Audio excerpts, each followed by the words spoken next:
பெருமானால் உபதேசம் செய்ய பெற்றவர்கள். ஒன்று சிவபெருமான், உங்களுக்கு தெரியும்.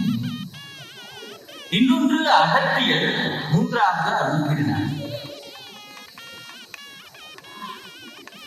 இந்த மூன்று பெருமக்களிலும் கூட யார் பெரியவர் என்றால் சிவபெருமானை விட, அகத்தியரை விட அருணகிரிநாதர் தான் பெரியவர் என்றே அடியார்கள் கொண்டார்கள். காரணம், சிவபெருமான் செய்தது திருவிளையாடல், அகத்தியர் மகரிஷி.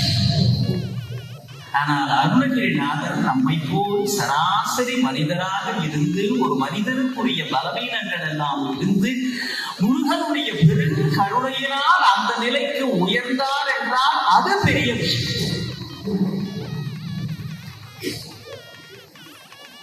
சராசரி மனிதனுக்குரிய பலவீனங்கள் அவரிடத்திலே இருந்தது. இன்பத்துறையிலே எளியவராக இருந்தார். இப்படி ஒரு வாழ்க்கை நமக்கு தேவையா என்று திருவண்ணாமலையிலே இடிகோபுரத்திலே ஏறி இறந்து விடலாம் என்று சென்று அங்கிருந்து கீழே விடுகிற பொழுது முருகப்பெருமான் வந்து கையிலே ஏந்தி அவரை காப்பாற்றி, அப்பா நீ என்னை பற்றி பாடு என்று சொல்ல, முருகனே கட்டளையிட்டு விட்ட பிறகு என்ன தடை இருக்க முடியும்? பாடத் தொடங்குகிறார் முருகனை பற்றி.